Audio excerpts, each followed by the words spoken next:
আসসালামু আলাইকুম everyone, welcome back to my channel.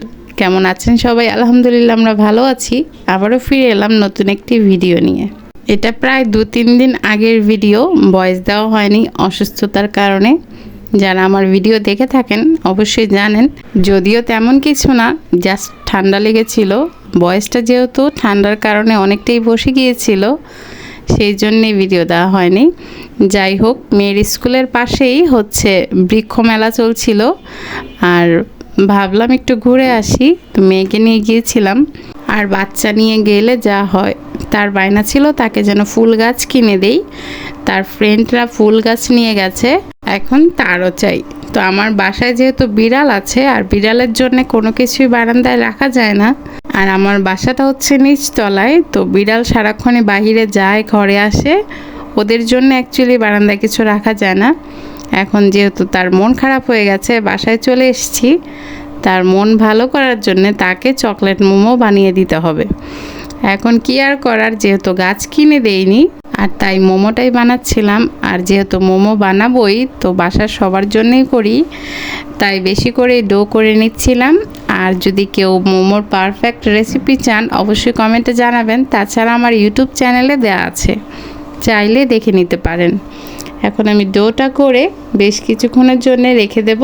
এভাবে ডো বানিয়ে মেখে রেখে দিলে বেশ কিছুক্ষণ, তাহলে ডোটা অনেকটা সফট হয়ে যায় আর মোমোর জন্যে পারফেক্ট হয়ে যায়। আর এইদিকে আমি চিলি অয়েল তৈরি করে নিচ্ছিলাম, যেহেতু আমরাও খাবো, তাই একটা সস না হলে তো আর হয় না মোমোর সাথে। আর এই তো ডোটা দেখুন কতটা সফট হয়ে গেছে। প্রায় 30 মিনিটের মতো রেখেছিলাম, আর লেচি কেটে নিচ্ছি। আর মোমো তৈরি করলে অবশ্যই ডোটা কিছুক্ষণ রেখে দিলে খুব সুন্দর একটা ডো তৈরি হয়। আর যাদের সময় থাকে না, তারা চাইলে 15 থেকে 20 মিনিট রাখলেই হয়, বেশি সময় রাখার প্রয়োজন নেই। তো এখন আমি ছোট ছোট করে রুটির মতো করে বেলে নিচ্ছি মোমোর শেপ দেওয়ার জন্যে। যদিও এটা ক্যামেরায় বড় দেখাচ্ছে, কিন্তু অতটা বড় না, যতটুকু প্রয়োজন ঠিক ততটুকুই বেলে নিচ্ছি। আর সাইডগুলো তো দেখিয়ে দিলাম ঠিক কতটুকু পাতলা হবে, বেশি পাতলা করা যাবে না। আর এই তো আমার রুটিগুলো বেলা হয়ে গেলে এবার আমি মোমোর শেপটা দিয়ে নিচ্ছি। আর আমার মেয়ে এই শেপটা ভীষণ পছন্দ করে, মোমোর শেপের চাইতে। ও বলে চকলেট দিয়ে বানালে নাকি পুরো সাইডটাতে চকলেটটা মিশে থাকে, ওর কাছে বেশি ভালো লাগে। যদিও এটা কুলি পিঠার মতো দেখা যাচ্ছে, আমাদের নারকেল দিয়ে যে কুলি পিঠাটা করা হয় ঠিক সেরকম, কিন্তু এখন ওর কাছে এটা ভালো লাগে, তাই আমি এইভাবেই করে দিচ্ছি। আর ভিতরে চকলেটগুলো চকলেট চিপস, দেখেই নিশ্চয়ই বুঝতে পারছেন আমি যেহেতু কেকের কাজ করে থাকি, তো এই চকলেটগুলো আনলে ওর জন্য আমি রাখতেই পারি না কিছুতেই, এমনিতেই খেয়ে নেবে, নয়তো মোমো তৈরি করে দিতে হবে।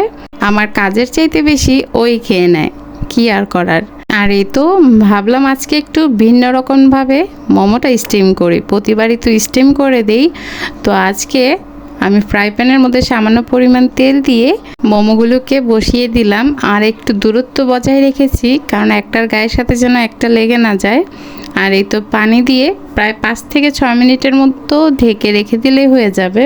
পানিটা শুকিয়ে গেলে উঠিয়ে নিয়েছি। আর এই তো মোমো রেডি।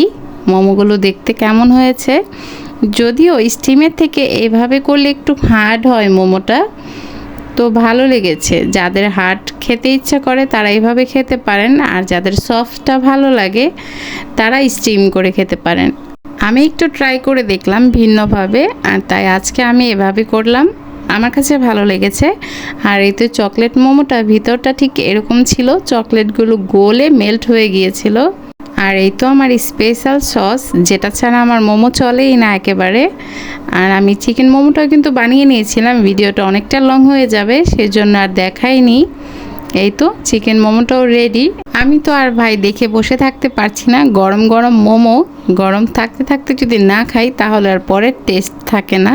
তাহলে আজ এখানেই বিদায় নিচ্ছি, ভালো থাকবেন সবাই, আসসালামু আলাইকুম, আল্লাহ হাফেজ।